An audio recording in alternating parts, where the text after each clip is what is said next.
I've probably painted more fingernails in my time as a dad than I ever thought I would. I could open a nail salon. I'm getting so good at it because that's what they enjoy doing, right? That's kind of what they naturally go towards. So I just say, great, like I'm into that now.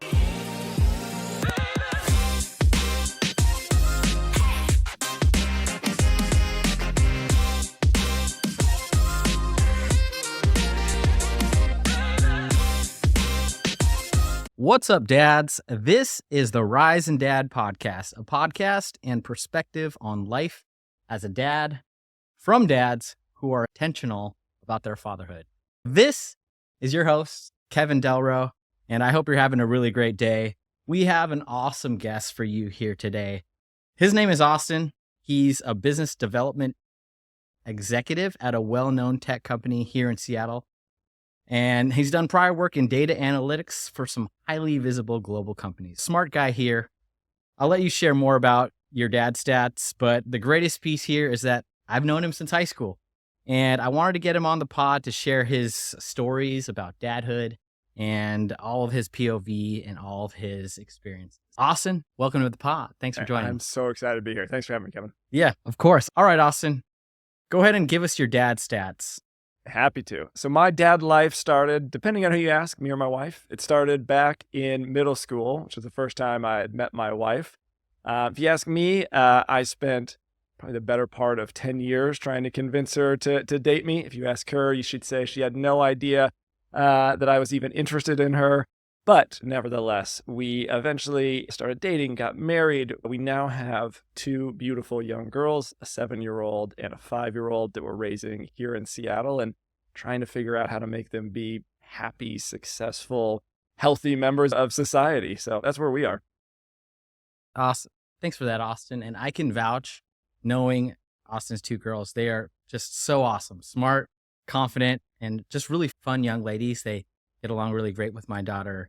And one of the reasons why I did want to bring Austin on the pod was that Austin was actually one of my first friends that had kids. And I always really admired Austin for the simple fact of his presence and being so involved in his daughter's lives, because I would look at him, and I've known Austin through these years, and I've seen the way he works and how hard he works at his career and his professional life. And I've always appreciated his ability to also disconnect and be a present part of that. So I've always admired that, Austin. Thank you. I didn't know I was one of the first that had kids. True. Yeah, definitely true. Definitely true for a close friend that I text regularly and ask questions about. So it was like definitely my first glimpse into the foray of fatherhood was watching that's you. Cool. That's fun. One of my best friends from back in college, they had kids right out of college. So for us, we felt like, man, we're late. Like we had kids at 27 or 28. We're like, well, we're way behind the 8 ball here. Like they've already got their kids are in school now. Yeah, I hear you. So the first question, and I asked this question to everyone, what was your first oh shit moment as a dad? All right. So for me, it's at the hospital. I don't even know if I was technically a dad yet, but my wife was in labor for quite a while, probably 18 hours, something like that. So it's morning of when our first daughter was eventually born. And I was like, this is taking forever. I'm going to go duck back to the house and pick up my mother-in-law because she was going to be there for the birth. So I head back home, and I think I'm already here at home. Like I might as well grab something to eat real quick. I'm going to get a quick shower because I've been in the hospital for like 18 hours. So I get out of the shower and my mother-in-law is there, and she's like, Kate's on the phone. They're like, she's fully dilated. They're like holding in the baby, waiting for us to get there. Like, we got to go now. And that was the moment when I was like, oh, this is not about me anymore. Like, none of this has anything to do with me. Like, I am in service of these kids and my wife and the family, not like what I need. That was the first time it really clicked of how different life could be. And then the backside of that is like probably coming home from the hospital. Like, I still find it crazy that you do like a little check. They're like, all right, yeah, car seat's in, have a human, off you go. And so that drive home of just realizing like it's me and my wife and like this tiny little person dependent on us, and nobody else is coming to check. Nobody's like, hey, he's taking care of the kid. You doing okay? Like, it's on you and your spouse. And that was a huge weight, it felt like, for that 20-minute drive home. Yeah, that is such a good point. I relate to that because when you do get home, then there starts to become some certain tasks where you're like, he or she needs to get fed, he or she needs to have their diaper changed. And you're like, wait, do I do it? Are you doing it? It's Yeah. almost like I'm gonna you do this. start building that muscle of that partnership Yeah. and like learning to do like, I think it's your turn or should I do this? And so that's like, it was such a fun experience to me because, you're growing as a partner in the same way that you're growing as a dad Yeah. together. Tell me about your approach to being a dad and kind of fatherhood in general. I have found that a lot of dads, just through personal conversations, different perspectives on how to go about it, whether it's building a strong emotional child or a focus on sports or whatever. What do you think your approach to life as a dad and fatherhood is? I think for me, it is centered around presence. Like you mentioned this when you were giving your upfront, but for me, if I'm there, if I'm engaged and I'm participating in kind of what the kids are interested in or what they're doing, to me, that's being a good dad, right? All the kids really want is me to be there and to feel like I'm a part of their world. And so that's really what I try and base it around is just, hey, if you're into something, I'm into it. If you want to talk, I'm here to talk. If you want to play, I'm down on the ground playing. And just as much as I can feel like I'm present, I'm here with you, I'm a part of your life. I think that's all you really have to do. Yeah, I think that's a really good take on that because presence is hard and it's definitely easier said than done. I Totally. know that from my perspective, my phone can get in the way a lot of times, whether it's a text, an email, work, or whatever it might be. And I've been really cognizant about my daughter seeing that and Yeah. and seeing me looking at it. And there's even a time, and I hate this, but she'll be like, "Dad, get off your phone." And like those times really hurt. I'm just Yeah. like, dang, I really screwed up because she's noticing it and she's actually asking me about it. So what is your tip for someone to try to stay present in those moments? Because of course, like life pulls us in different directions, Yeah. work and whatever. You have a very important job. Like, how do you balance that? What's your tip to that? Yeah. I think so. There's very tactical approaches to this, right? Of like, I'm going to put my phone in the bedroom when I get home. Like, those things, they're hard. They work, they're hard, but they're also probably solving for a small little portion of it. For me, we've tried to orient what I engage with around the kids and what me and my wife engage with around the kids towards things that we want to do together that we both can enjoy. For us, it's winter here in Seattle right now. Every weekend for us now is skiing. We've kind of completely given up on the lifestyle of kids going to play soccer. I'm going to go to the game on the weekend and watch. Some people that works for. For us, it's a whole lot more fun to put them into things where we can do it together when they're young, but also as they get older. Skiing is a great example for us because I'm probably going to ski until I'm, 70 or 80. Until I can't move, I'll be doing it. And it can still be fun for us that whole time. And we can participate in it together. And it can be kind of like a shared hobby that we both enjoy and both get something out of, but also still have it be a thing that brings us together. We do this like in the summer, it transitions over to biking, right? I don't know if they're sold on it, but like I ride my bike a lot in the summer. If they can do that with me, like that's hours we can spend together doing something that we're both enjoying. So we try and build that kind of lifestyle around, hey, these are things that we're all going to enjoy as a family together and can do for years to come. Yeah, I like that. And I like that you're like seeding these activities that could carry on for like a long time. And I know I asked you this, off camera because I know it'll happen with me and my daughter where I have my interests and, I love to play basketball. I love to go to boxing. I love to do a lot of active sports. But in the event that my daughter doesn't like doing that, then how can I find ways to connect with her? Like, for example, you brought up the skiing and stuff, but I am assuming that one day your daughters are going to be like, I want to learn how to play the guitar. You Yeah. mentioned that, or I want to take up painting. And they might be things that you aren't as interested in. And so how do you think that you're going to try to navigate those waters when that happens? Yeah. I think you do get an unfair advantage when they're young because like a lot of their interests, like I can just brute force this, right? Like if wherever we go, you're coming with me. Like if we need to get something, like my wife and I still own the purse strings for now. So it's like, great. Like we can choose what you're going to be into. But that's not to say that's always going to be the case, right? They are going to find things where they think, hey, you mentioned it, my daughter for Christmas asked for a guitar. She's big into Taylor Swift. She's like, great, I'm going to start playing guitar too. And so I think for me, that's then a decision back to me of like, do I want to adopt this now as a thing that I'm also into? So like, I don't play a musical instrument at all. I played clarinet when I was a kid. It was like a terrible decision.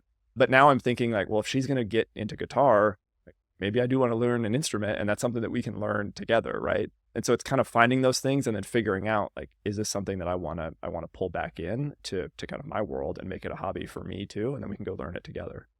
Yeah, I like that sense of like just assessing it and then being like, how can I plug into it in another way? Yeah. So, how can I be a part of that? But going to Taylor Swift concert, it's not the worst. It's not the That worst. could be good. Maybe I'm a big Swiftie now. Who Yeah, knows? Maybe that's yeah, what yeah. I get into. I know all the songs, like it plays on the speakers in my house nonstop. So like I probably am a default fan of all of those things, right? Yeah. Whether I want to or not. So I'm going to dig into a little bit about your kind of like your personal story. And I think the biggest thing about you and your story is that, you are obviously in a household of all female. And you mentioned even your dog. Even my dog. There's not a single Y chromosome in the whole house. That's right. Not So one. you are like 100% girl dad all in. So tell me a little bit about that dynamic and, how you kind of fare with arguments or emotions or whatever it might be with a household like that. I think with all due respect to you and every other man out there, girl kids have to be the easier option of the two. Like when my daughter was born, one of her best friends was a boy born, within kind of a few weeks of each other. So I got to see the two of them grow up in parallel.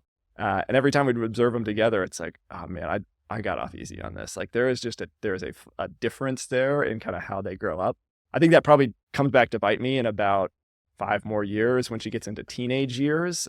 Your question about like, how do I fare in arguments? I probably lose 100% of those when she's like 13 or 14 or either of them are that old.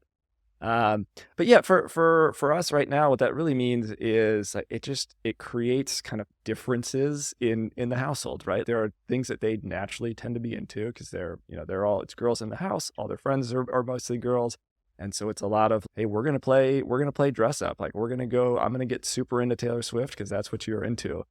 I've probably painted more fingernails in my time as a dad than I ever thought I would. I could open a nail salon. I'm getting so good at it because that's what they enjoy doing, right? That's what they naturally go towards. So I just say, great, like I'm into that now. I'm not going to try and force let's go outside and throw a baseball. I'd love to do that. That would be fun. But you're into painting nails? Great. Let's go get some nail polish and we're going to have nail salon. It's back to my point of I'm kind of just trying to shift towards here's what you're into. Maybe this is something I'm going to adopt to, right? I'm going to get good at being your nail salon customer when you want to. I like that nail salon customer. That's awesome. Yeah. When we were pregnant, me and my wife were pregnant, we were definitely all in on a female too, on a girl. We wanted a girl so much. And I was definitely wanting a girl because I knew that when, girls, there's this idea that they are more of a challenge and people can discuss or argue about that. But for me, it was about if I had a son, I would far too much want him to be just like me. And I would raise him like I would have wanted to be raised.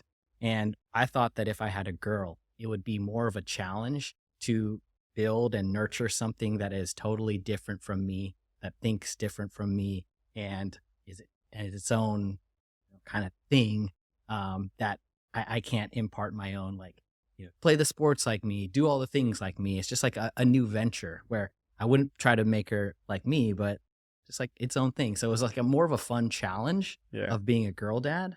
And then what you said about like the girls versus boys, like I have seen that energy so much, how it's like so different. Like I've told you when my daughter is with her cousins, her boy cousins, they're literally wrestling, putting her in headlocks, throwing her downstairs. Whereas when she has her girlfriends over, sometimes Lou and Lydia, it's a lot of tea parties, I love you, hugs. And it's like it's more emotional and sweet. It's like, oh my gosh, I love it. Like I want more girls. Yeah. Like, what my wife and I were opposite too in what we want. I think my wife still probably wanted a boy. If we had another one, we probably would still want a boy.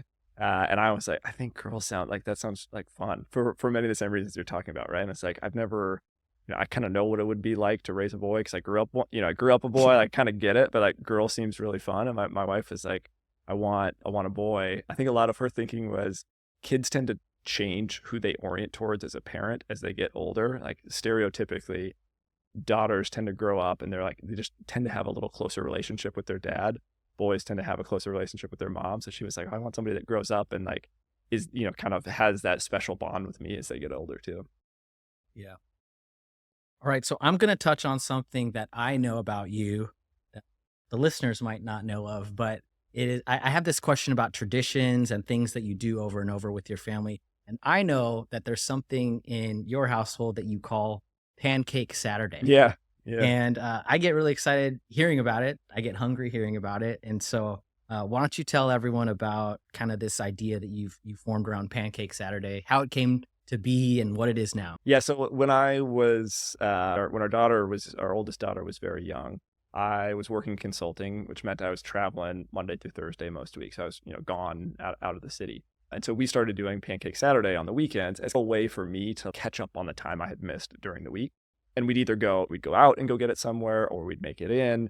But it just became every Saturday, we're like, hey, it's Pancake Saturday. We know what we're doing for breakfast. It's going to be fun. And we've kept that going now for seven years. And it's not all the time, right? Life gets in the way sometimes. And sometimes we skip or we move it to Sunday and then it's super special Pancake Sunday. But it's become this recurring tradition where it's time for us to have something we get excited about, something to look forward to. Now, as the girls get older, it's something that they can participate in with, right? One of them's setting the table, one of them's helping me mix, and we get to cook together for a little bit. In my head, I've always thought it's good now. It's good when they're young, certainly. But I have this ambition or dream, pipe dream, whatever you want to call it, that when they get older, it's going to be another reason for us to connect. Like I envision them being at school somewhere close where I can go visit them on a weekend and then we get to have breakfast together and talk about their week. And so it can become something that kind of carries through in life as an excuse for us to get together as well. No idea if that's going to hold true. They might say hey, I get out of here. Pancake Saturday. I'm not meeting you for brunch. I'm hungover. Go somewhere else. But that's what I have in my head is like, that's how we're going to keep up when they get older. That's awesome. I love Pancake Saturday. And one thing that I think is really cool that's coming through our conversation is like your intentionalness to like setting a foundation for things that can carry on. So you talked about skiing, you talked about Pancake Saturday, and a lot of your answers are coming through of like the mission of the Rise and Dad podcast, which is being intentional about your fatherhood to create these lasting experiences and just creating lasting relationships and all that. So I love hearing when you say, I'm doing this because it will turn into this, or we got into skiing because I know that eventually it will. Yeah, I think I mentioned this when we were talking a little bit earlier, but I think about having kids as that is your friend for life, right? There's a whole lot that goes on when they're young. Like that whole part of being a dad is super interesting and exciting. But also there's a whole back half of it where if I don't put in the work now to figure out how do I make sure we stay connected in those later years, it's super easy for then kids to go off on their own. They're living their own life and you lose that connection as they're older. And I want to have that when they're 30. And have a reason to say, hey, let's get together. I want to be part of your life. Yeah, I like that. I like it's just so intentional with what you do. And then the friends forever. What'd you say? A forever It's friend? a built-in friend for life. It's great. I will always have at least 2 friends in my life. Yeah. If not, if everything else fails. I can only pray that I'll hopefully. I think if I do everything right, she'll be a friend for life. I hope so. Yeah. Pancake Saturday. You said sometimes it moves. Does it still happen without you? And I'm asking you this because when I miss things, I am just so guilty, whether it was a reason for something, of course, like very meaningful, or I had a prior obligation. I'm always so guilty for missing things. So tell me, do you miss them sometimes? And how do you cope with, shit, I missed Pancake Saturday. Here's how I'll make it up or whatever. Yeah. Like I said, life gets in the way, right? Like I travel a lot for work. Sometimes I got to leave on the weekend. And so it's not every weekend that we do it. The benefit I get is it still remains kind of a dad driven thing in our household because my wife is just not as into sweets first and foremost. So she's not going to be the one that's like, let's make some syrup heavy pancakes with them. So it kind of gets to stay like a dad thing. I don't know that I'm precious about it being like, it can't go on if I'm not there, but I definitely, to your point, feel the guilt if I miss it of like, man, I'm trying to kind of invest in this thing being a thing and it only, happens if I can be there to do it. So I do feel guilty when we miss it, but it can't be all the time, right? That's a hard commitment to try and live up to. Yeah. And I get those because like I approach it as, and as same with many things, like it is what you put into it. Yeah. So that's when I get the guilt where I'm like, dang, you put into it. Like you've committed to this. So, and it's almost like too much, right? So going to the gym, sometimes my daughter will be like, Dad, don't ever go to the gym. Like literally she'll be like, will you never, ever go to the gym? And I'm just like, babe, like this is how I stay healthy so I can like still be a part of your life forever. But even then when I go and if I haven't been for a while, then I feel guilty about going. I definitely hear like this, how do you be realistic, but also stay true to putting in what you put out or getting out what you put into it. Yeah. It's like anything else. Like you're not going to be 100% with it all the time. And that's not really what matters. It's the same with like my wife and I talk a lot about trying to get down on our kids' level, like a calm emotional state, not yell. Like I'm never going to be the parent that never yells at them. That's an impossible bar to set for yourself. All that matters is that you're putting in the work to try and like correct when you don't, do the things that you want to do most of the time, and it's going to be fine, right? Their kids are resilient. They bounce back from things. They forget things. Like it's great. The worst part is when, like, now my daughter's young enough where, like, literally she doesn't want me to leave the house. And it's hard, but it's also so sweet and so endearing. Really She's fun. like, Dad, will you never, ever go to work again? And will you never, ever go to the gym again? And it's so sweet. And in the back of my head, I'm like, she's not going to feel this way forever. And because she feels this way now, I'm like, oh my gosh, how can I do that? Because that's what she wants right now. And that's what she needs right now. And how do I do that? But I still have to do things to live a life and have a career. Yeah, totally. You're going to miss it when it's gone. Eventually, For sure, she's not going to ask, and that's going to be a sad day. There's that like social media meme that goes around that's like all the toys and all this mess in your house. When it's gone, you're going to miss it. And I see it on social and I'm literally just like, yeah, I miss it now. Like, why is our house clean? Yeah. Well, there's another great aspect to you that it might be very helpful for our viewers. And it is your prolific love for Disney. And I don't think it started out as your prolific love for Disney, but with your family, your two girls, you've gone to Disneyland, right? Yeah. Now 3 times. Yeah. I feel like every other weekend there's a text like, and you're like, yeah, we're off to Disneyland. So tell me about how this love for Disney grew. And then maybe we can get into some tips for parents that are like going to Disneyland coming up. Yeah. Big thanks to Disney for sponsoring this podcast. Checks in the mail, I assume. Yeah. I did not start as a like Disney person, if you will. My wife was probably more along those lines. My sister is definitely more along those lines. And so for years, I was like, I don't want to do this. It seems like there's parks that exist here, like actual like city parks that are just as fun. They're going to have a good time. We don't need to do all this. And then when my oldest daughter turned 5, we took her to Disneyland as a special treat for her birthday. And 30 seconds after getting there, I was like, oh, well, this is why this is a great idea. There is just like kids fill up with this sense of wonder when they get there. Everything is exciting. Everything is interesting. Like it's just, you could just see the kind of joy coming up in her. And so that was the moment where I was like, great, this is going to be a thing, because they get watching our kids discover that newness and that just like sense of kind of mystery to them was so cool to see. So now we took our youngest daughter, who just turned 5 this year, on the same kind of trip. It was a mommy and daddy trip to go. And then like October or so of this year, we were like, hey, we got a free weekend. Let's take them both and let's let them enjoy it together. And that was equally cool to see. Like our oldest one was showing our youngest one the rides that she had been on that the youngest one didn't go on, and vice versa. And so seeing them do it together was equally interesting. I'm now fully converted. I think it's amazing. I love seeing our kids there. I'm like moments away from just being like the Disney dad that shows up with the fanny pack and like a bucket hat on. I thought you already were. I have. It's in the it's in the trunk. It's in the trunk. So, and there's probably enough stuff there that it's like new every time. The experience is not. Yeah, it's new every time. But even the stuff that they were so excited to go back and do the things that they had done before. And it's like 1950s, like janky rides, right? Like they're excited to go on Alice in Wonderland. They paint it every day. Yeah.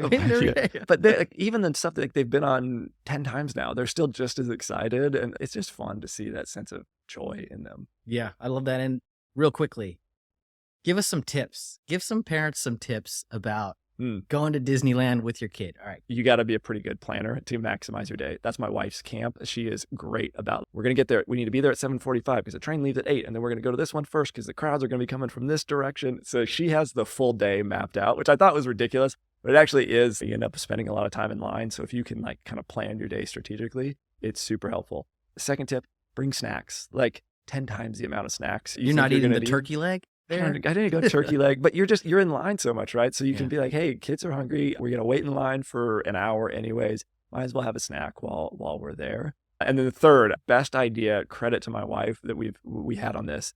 There's a ton of YouTube videos of people just going on the rides. So for like the months leading up, we would, in the morning, if our kids wanted to watch TV or something, we would put on Disney ride videos. So they had seen them all before. And so even though a lot of the characters, they have no idea who they are, like Mr. Toad is not relevant to them, but they had seen the ride and they were excited about it. And then the ones that were a little bit scary aren't so scary because they know what happens before.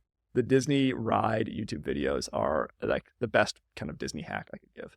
That's awesome. That's a great hack, actually. I never thought about it because when you're there, we've been to theme parks and stuff like that. The rides do look a little scary sometimes to a little kid. They're huge, they're new, they're animated at sometimes, big creatures coming out of it. Yeah. So that's a nice little tip. Fourth, if your kid is at all sensitive to noise or anything like that, headphones, clutch, because the rides are super loud. And so we'd put headphones on our daughters and they can still go on it, but it's not quite so jarring. They loved it. I love that. And so what's a good time frame, start to finish, for the day at Disneyland? Go.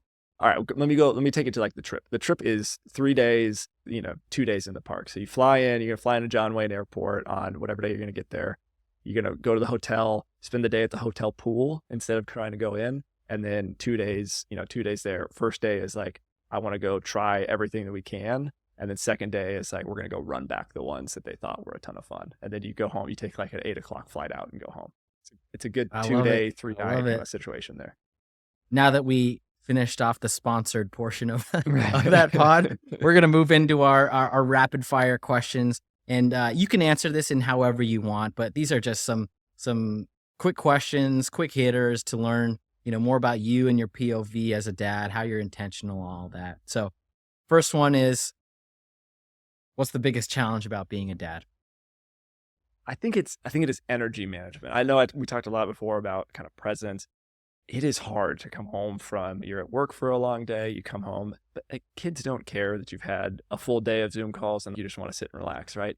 And so for me, the hardest part is always like getting in the door and re-tripping the breaker to say, great, I'm in a different mode now. I've got to get energy levels back to where a 7 and a 5-year-old want to be. I love that. What's the worst thing about being a dad? Oh man, we'll go negative on this question. What about, you can go positive. Let's go best. What about best thing, then worst thing? I think I'll start with best thing. Best thing, I mentioned this before, but best thing to me about being a dad is that you have a built-in friend for life, right? It is somebody that you can always enjoy something with, somebody that's always going to depend on you and that you're going to depend on them. And so I think that part of it is, to me, it just brings me constant joy for that.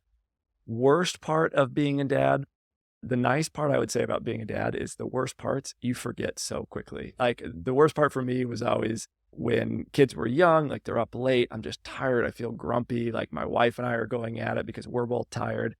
And then as soon as they're 3 or 4, like that all evaporates and you completely forget about it. That's the only reason people have 2 kids is because all that terrible stuff you forget so quickly. So whatever that is for you or for whoever's listening, like that goes away so fast. All right. Describe being a dad in one sentence. Did you ever hear that Mike Tyson quote? Like everybody has a plan until they get punched in the face. That's what being a dad is. It's just, I think I've figured this all out. I know exactly what I'm going to do. Like we have this whole plan. I'm going to, we're going to go to this school and they're going to do this. And then you have a kid and you're like, I got to refigure everything out because every day something changes or, what they like changes. Like our daughters went through like even basic stuff that you're like, great, I know how to feed them. I know what they like. I could put dinner on the table. Next day, our daughter's like, I don't want tortillas anymore. I don't like tortillas. They'll say, tortillas aren't for me. It's like, all right, great. Well, now I have to figure out how to feed you again. I just thought I had this solved and now we're completely shifting tack. So yeah, it's a constantly changing plan. So you're pretty much getting punched in the face. It's just and sometimes literally and sometimes literally. If you let your kids sleep in the bed with you, it is a literal punch in the face. All right. The last question, Austin, is give us one piece of advice or something that you learned for a new dad or a dad to be, whether you got it from someone or you learned. Give us one piece of advice, parting advice as we end the pod. You'll often hear people talk about, like, you never quite know when the right time to have a kid is. There's no way to know what the right time to have a kid is. I think that's wrong. I think the right time to have a kid is exactly when you have a kid minus 4 years. Because nobody is ever going to be ready. Nobody is ever going to actually do the things they want to do before they say, I got to do this stuff before we have a kid. And what you realize is actually when they're young, I can do all that stuff anyways. Like I'll figure it out while they're young. We're going to learn about this together. And so this idea of, oh, I got to wait till the perfect time, or there is a perfect time. Like, there is. It's just way earlier than you thought it is because you can figure it out as you go. For me, it's always been like you're not going to hit that perfect time. It comes when you're actually ready and when you should, if you want to have kids, is way sooner than you think. If you don't, that's fine. Like, parenting's not for everybody. Like that's not the point of this. The point is if you think that's you and you think you and your spouse or whatever want to have kids, just do it sooner than you think because you'll get ready as you have them and you'll get ready together as a family. Yes. Preach. I love that. I love that. Because even with me and Maya, we were never just like, all right, today we are ready. Today I'm set. I have it. Yes. I've got everything I need now. I'm ready to go. I am in a financial position and my career isn't great. Never. It just never works out like that. No. And I feel like most decisions in life, big ones even, don't really happen when you're quote unquote ready. Set. And part of the journey is just figuring it out together, doing it together. And even if you think you're ready, like to my point, like you have a plan until you get punched in the face. If something's going to change and it's going to be different. So that's the path that you think you're going down. The right time to do it is probably, 4 years ago from where you are today. I like that. It's now minus 4 years. That's going to go on the social media content. That's the piece. Awesome. Hey, thanks so much for joining us on the pod. Thanks for having me. This is fun. This has been awesome. I loved all the stuff about the intentionalness, about building a foundation for your family and things that can last for time. So interesting and so fun to hear. So thanks for joining us. Thanks for having me. This was a lot of fun. Thanks, Kevin. This is good.